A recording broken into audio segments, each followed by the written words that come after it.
Eh bien, bienvenue à tous dans la première partie de cette série de tutos consacrée à la coopération entre Photoshop, After Effects et Premiere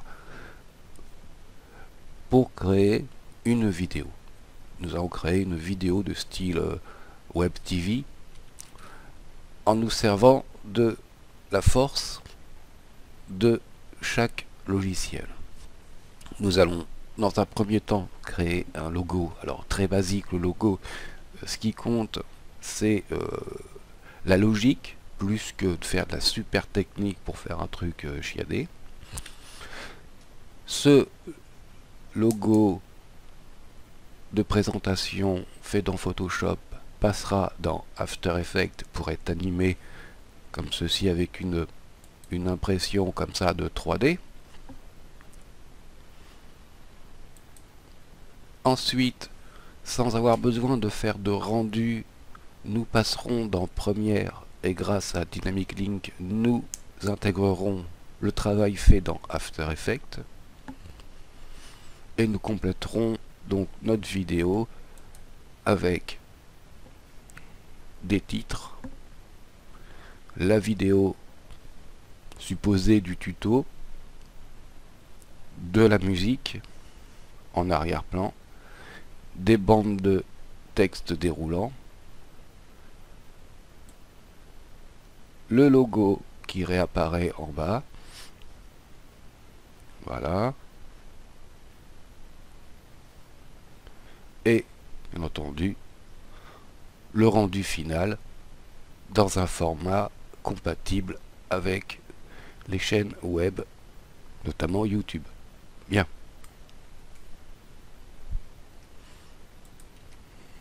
Ça, on va fermer et on va commencer dans Photoshop. On va faire un document dans Photoshop de la taille de la vidéo. Donc, imaginons qu'on fasse un 1280 par 720. On fait créer. Voilà. On va faire un logo très simple. Alors, je reprends quelque chose qui correspond à la forme du logo d'un de nos membres du groupe Facebook After Effects. Ça lui facilitera la vie. Donc on va travailler sur le logo que j'ai mis en présentation au départ. Donc voilà un simple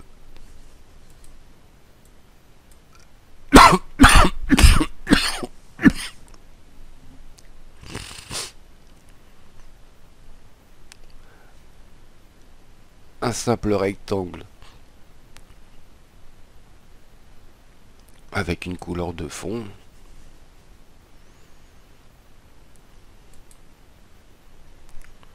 Comme ceci, que l'on va dupliquer, CTRL J.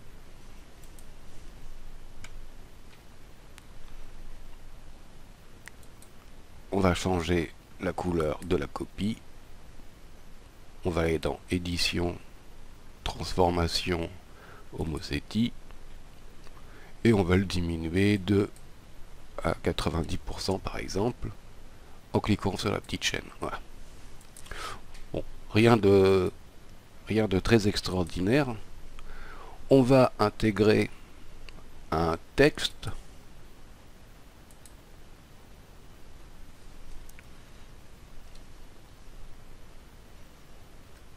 Voilà. On va aller chercher une police un petit peu plus forte. Comme ceci. On va augmenter la taille des lettres.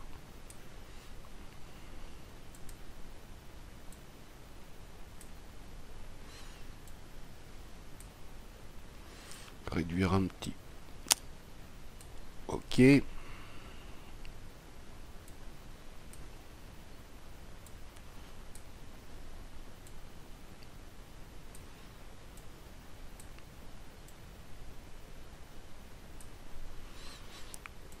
Voilà. On va rajouter un petit texte encore dans une autre police avec une autre couleur. On va prendre du jaune. Ok, tac. Ici on va mettre tuto. On va changer bien entendu et la taille et la police.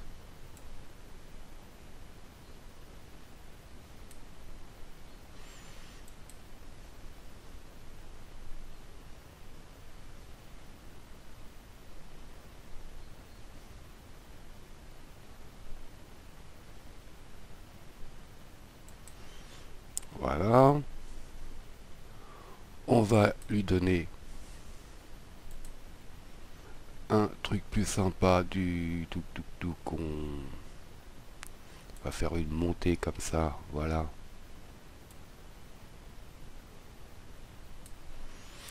Augmenter un petit peu la taille. Ok. Et le faire chevaucher par exemple le premier texte. Voilà, rien d'extraordinaire. On peut créer un petit bandeau en bas.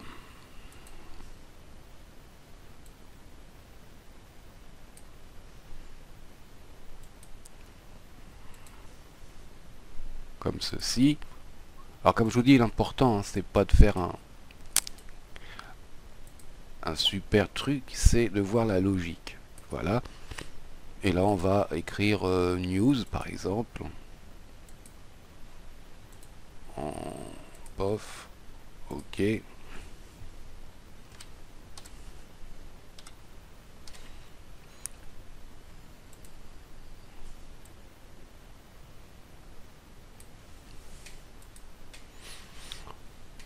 Parfait. Voilà. Maintenant, tous ces calques-là, on va supprimer l'arrière-plan. Voilà. Pour être en transparence. On va pixeliser tous ces calques. Donc, tac. Pixeliser. Donc on peut pas les pixeliser tous ensemble. Parce qu'il y a des calques de modes différents. Donc on va pixeliser comme ça. Ok.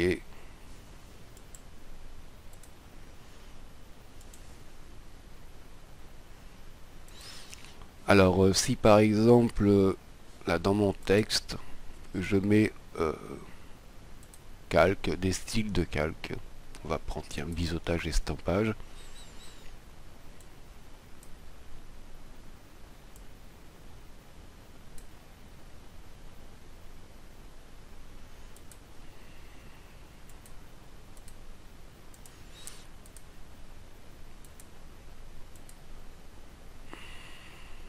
On remet ça à son origine. Voilà, juste donner un petit côté comme ça, un petit peu plus marqué. Je vais ici, plutôt que de pixeliser le calque, pixeliser le style de calque, ce qui revient au même. Mais on n'aura pas, il ne nous restera pas le style de calque. Voilà. En faisant ça, si je pixelise le texte uniquement, le style de calque reste. Je préfère partir dans After Effects avec des calques sans fioriture, juste des calques pixelisés, comme ceci. Et le dernier, on va pixeliser le texte. Voilà. L'intérêt, c'est que on a, comme ceci, tous nos éléments qui vont être indépendants, parce que ce sont des calques. Donc, après, j'enregistre mon fichier enregistré, et là, je vais me créer un dossier dans lequel je vais tout mettre, tout ce que je vais faire, que ce soit avec After Effects, Photoshop ou Premiere, devra être dans ce dossier. Si avec Photoshop on a la possibilité, on rentre des éléments, on fait notre truc, on revient plus tard avec ce qu'on a fait, même sur un autre ordinateur, tout ce qu'on a rentré reste. Ce n'est pas le cas dans After Effects, ni dans Premiere. C'est-à-dire que si je veux continuer mon projet Premiere ou After Effects sur une autre machine, il faut que j'emmène tous les éléments constitutifs de mon projet After Effects ou Premiere. C'est-à-dire que si j'ai rentré des images, si j'ai utilisé des vidéos, si j'ai utilisé des sons, il faut que tout ça, Premiere ou After Effects, les retrouve à leur ouverture. Sinon, ça ne fonctionne pas. Il nous dit qu'il manque des fichiers. Donc, on va créer un nouveau dossier. Voilà. Et on va l'appeler News, par exemple. Et je vais y mettre le logo News que l'on vient de créer au format PSD enregistré. À partir de ce moment-là, je peux fermer Photoshop et ouvrir After Effects. Bien, nous avons ouvert After Effects, nous allons faire un nouveau projet et nous allons importer notre composition faite dans Photoshop. Alors là, pareil, on ne part pas sur des choses où je vais vous faire des effets extraordinaires, des animations top niveau. On est là encore une fois pour voir la logique de travail. Donc je double-clique ici dans la fenêtre projet et je vais aller chercher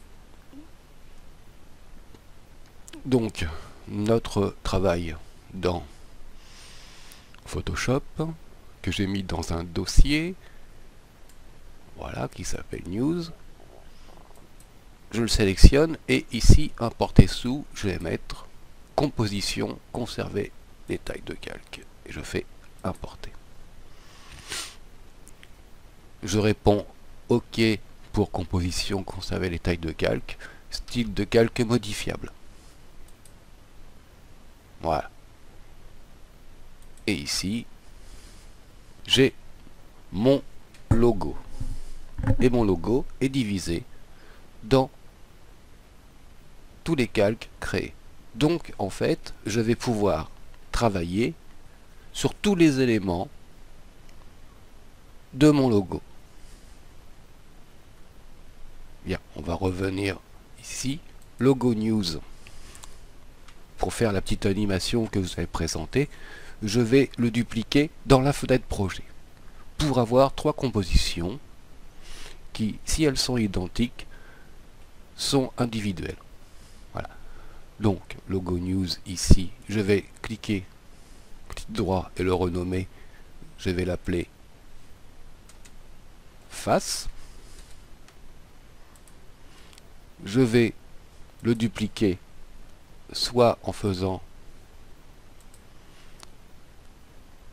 copier, soit plutôt dupliquer, ou soit en faisant le raccourci CTRL D. Donc je le sélectionne avant, CTRL D. Je vais le renommer, la copie, je vais l'appeler par exemple droite.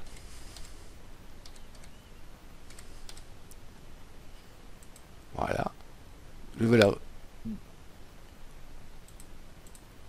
vais faire CTRL D pour la dupliquer une troisième fois. Voilà, la renommer et je vais l'appeler gauche. Bien.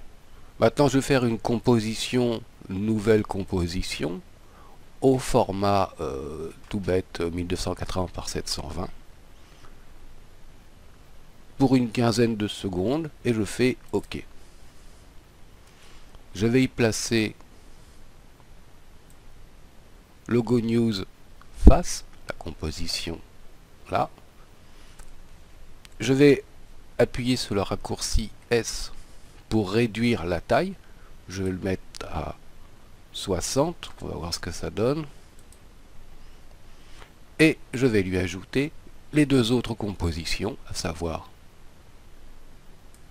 la droite.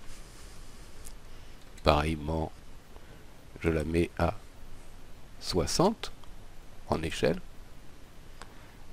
Et la gauche, que je mets également à une échelle de 60. OK.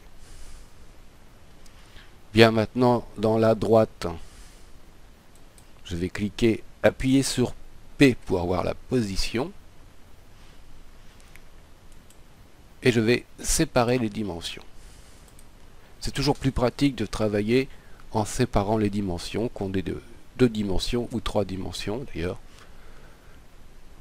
Ça va me permettre de la déplacer tranquillement sur l'axe des X. Voilà, pour venir à droite. Comme ceci. On va prendre la gauche, appuyer sur P, position, clic droit, séparer les dimensions. Et je vais placer comme ceci.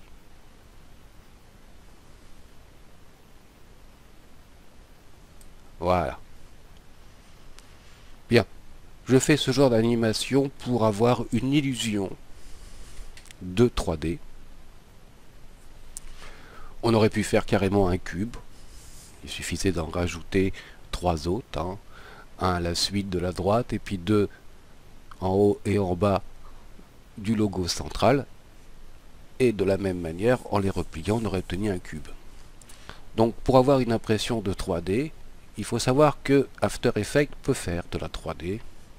Soit tout seul sur une forme avec de l'extrusion, des choses comme ça, ou sur du texte, ou soit en passant par Cinema 4D, en mettant les paramètres de composition. Voilà. On a ici simple, avancé et rendu 3D. Rendu 3D, on a 3D classique, Cinema 4D et 3D avec lancer de rayon. On va rester sur la 3D classique, on va revenir sur simple, à savoir que on peut effectivement intégrer un peu de 3D dans After Effects. C'est pas là où After Effects est le plus performant, et pour de la 3D très avancée, mieux vaut travailler avec des logiciels dédiés à la 3D comme Maya, comme Blender, comme Cinema 4D ou comme 3ds Max. Donc là je vais répondre OK, là on... Voilà. Par contre ce que je vais faire de la fausse 3D, la 2D&demi. Je vais mettre mes calques en 3D avec les petits cubes. Bien. Je vais aller sur Logo News droite et je vais appuyer sur R pour avoir les rotations. Sur la rotation en X, voilà, je peux tourner, mais il faut avant que je déplace ici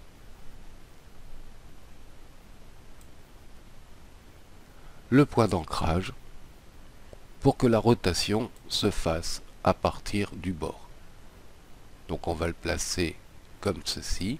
Et maintenant, si je fais une rotation sur l'axe des X, je vais pouvoir le tourner. Je vais le tourner à moins 90. Voilà, je tape directement sur le clavier, moins 90. Je vais faire la même chose sur Logo News, gauche. Je prends le point d'ancrage et je vais le placer comme ceci, au bord. J'appuie sur R pour avoir les rotations. Sur la rotation en Y, je vais être à 90. Moins 90 d'un côté, 90 de l'autre. Voilà. Bien. Maintenant, je vais parenter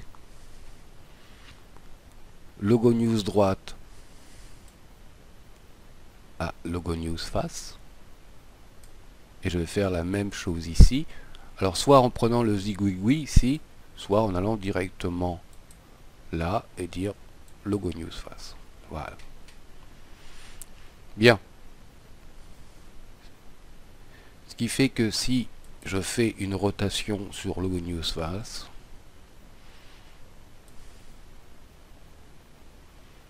eh bien j'obtiens comme ceci un aspect 3D.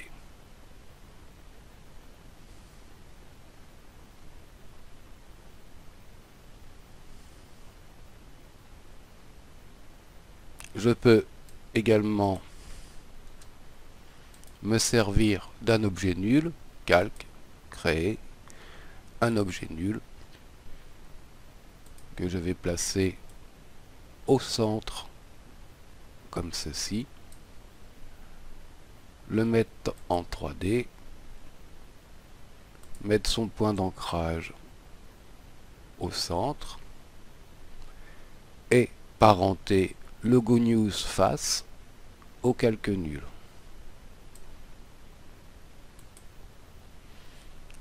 Rotation.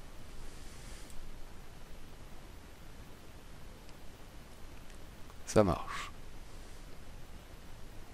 Bien.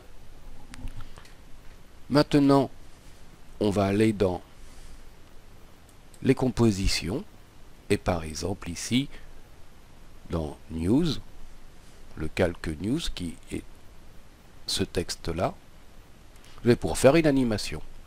Donc on va faire quelque chose de très basique, hein. On va faire une animation sur l'opacité. Je vais appuyer sur T pour avoir l'opacité. Je vais cliquer sur le petit chrono ici, opacité 100%. Je vais à 1 seconde, opacité 0. Je vais à 2 secondes par exemple. Voilà. Et je remets l'opacité à 100. Voilà, on obtient ce genre d'animation. Le news clignote. On va rajouter un petit quelque chose pour faire cette animation en boucle. Donc je vais dans le petit chrono ici, opacité, j'appuie sur Alt, je clique, et ici, dans la petite flèche blanche, j'ai un menu de langage d'expression. Je vais dans Property, je vais dans Loopout, et du coup j'obtiens une boucle, c'est-à-dire que la petite animation sur les 3 points clés que j'ai fait va se répéter tout le long de la vidéo. Ok. Donc, on peut, comme ceci, travailler tous les calques. Par exemple, on pourrait faire la même chose sur tuto. Voilà. Tuto pourrait venir comme ceci. Donc là, tuto, on est sur... on va appuyer sur position, par exemple. Voilà. On va séparer les dimensions.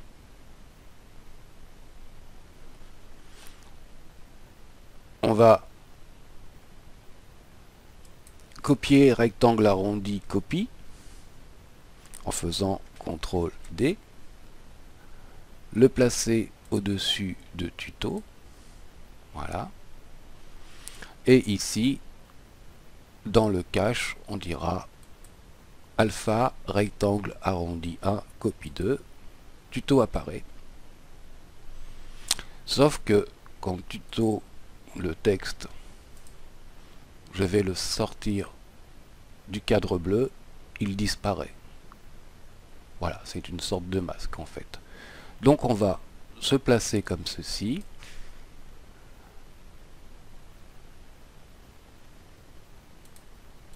Voilà, on va cliquer sur le chrono avec tuto sorti de son cadre. On vient par exemple à 2 secondes et on emmène tuto ici, comme ceci.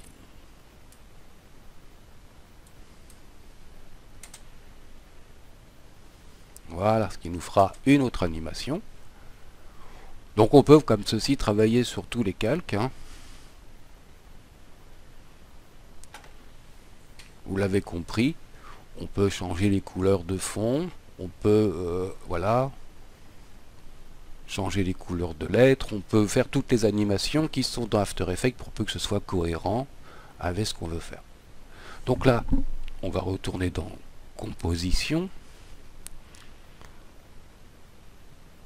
et on va bien avoir notre animation de clignotement de news et de l'apparition de tuto. Ok. J'ai fait 3 compositions, ce qui veut dire que je peux très bien, voilà, dans la composition gauche, pas comme celle-ci, retravailler de la même manière. Par exemple, news, T pour opacité. Cette fois-ci, je vais mettre à 0 au départ. Ok. Je vais être à 1 seconde à 100%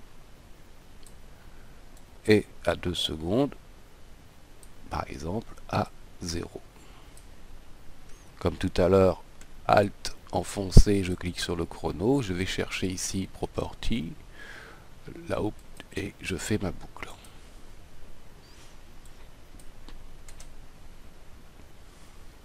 Parfait. Ici, je pourrais, par exemple, ne plus mettre tuto, ou ne plus mettre AP, par exemple, ou faire une animation différente sur chacun des calques. On va en rester là, on a vu comment ça fonctionnait. On est dans Composition 1, on lance, voilà, tuto arrive, et voilà, news clignote, et comme on est parti sur une animation un tout petit peu différente, où on est ici à 100% au départ et ici à 0% au départ, on a cet effet de clignotement par intervalle entre les deux news. Voilà, bien. On va continuer. On va tourner maintenant pour passer ici. Et là, dans la composition de droite, on va tout bêtement enlever tout ça. Voilà. Juste que apparaisse un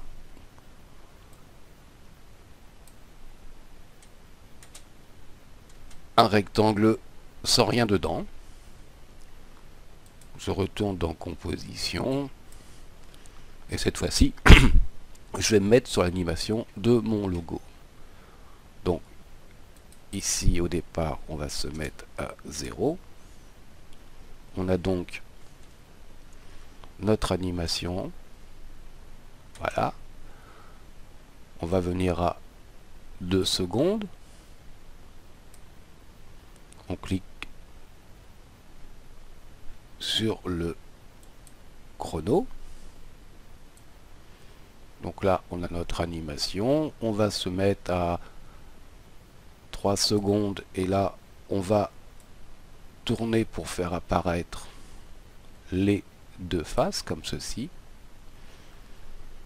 On va rester pendant 1 seconde. Donc, je clique ici pour dire que de là, de 3 secondes à 4 secondes, rien ne se passe dans le mouvement. Et on va se mettre ici à, on va dire à 6 secondes. Et là, on va faire tourner pour passer de l'autre côté. Voilà, 90. Comme ceci. Et donc on a une animation, comme je dis, très simple, très basique. On n'est pas là pour faire de la super animation, mais pour voir le principe de travail entre Photoshop, After Effects et la force des compositions. Bien. Je pourrais faire une autre composition où j'aurais simplement le truc de départ, comme ceci. Voilà, pour mettre dans l'angle gauche, en haut ou en bas de ma vidéo, pour rappeler, comme ça, avec un petit logo, le titre, enfin la chaîne, le nom de la chaîne. Une fois qu'on a fait ça, on n'a pas besoin de faire de rendu, on va tout simplement enregistrer le projet à l'endroit où on a enregistré nos images Photoshop. Et là, on va mettre logo news.aep. On est sur un projet enregistré. Et on n'aura plus qu'à passer par Premiere. Et ça, ce sera l'objet du prochain tuto. Salut à tous!